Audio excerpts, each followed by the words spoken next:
The only thing we can be sure of about the future is that it will be absolutely fantastic.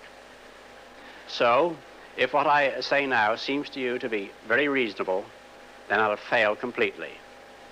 Only if what I tell you appears absolutely unbelievable have we any chance of visualizing the future as it really will happen.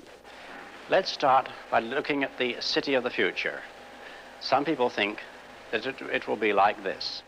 But what about the city of the day after tomorrow, say the year 2000? I think it will be completely different. In fact, it may not even exist at all. Oh, I'm not thinking of the atom bomb and the next Stone Age. I'm thinking of the incredible breakthrough which has been made possible by developments in communications, particularly the transistor and, above all, the communications satellite.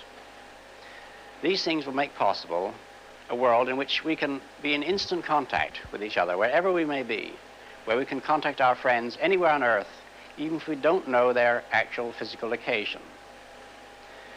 It will be possible in that age, perhaps only 50 years from now, for a man to conduct his business from Tahiti or Bali just as well as he could from London. In fact, if it proves worthwhile, almost any executive skill, any administrative skill, even any physical skill could be made independent of distance. I'm perfectly serious when I suggest that one day we may have brain surgeons in Edinburgh operating on patients in New Zealand. When that time comes, the whole world will have shrunk to a point, and the traditional role of the city as a meeting place for man would have ceased to make any sense.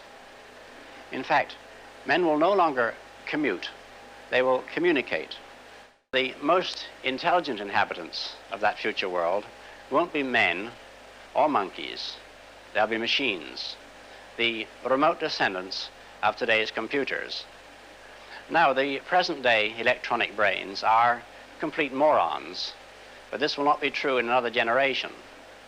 They will start to think, and eventually they will completely outthink their makers.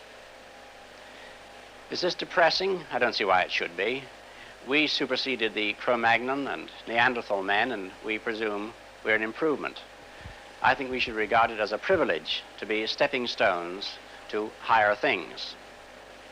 I suspect that organic or biological evolution has about come to its end, and we are now at the beginning of inorganic or mechanical evolution, which will be thousands of times swifter. And yet, you know, human beings are almost infinitely adaptable. Look at the incredible changes we've experienced and survived from the Stone Age to the present time. And yet even greater changes are still to come, because the future is not merely an extension of the present with bigger and better machines and cities and gadgets. It'll be fundamentally different, and many of the things we take for granted will one day pass away as completely as, spinning wheels and sedan chairs and oil lamps. And that is why the future is so endlessly fascinating, because try as we can, we'll never outguess it.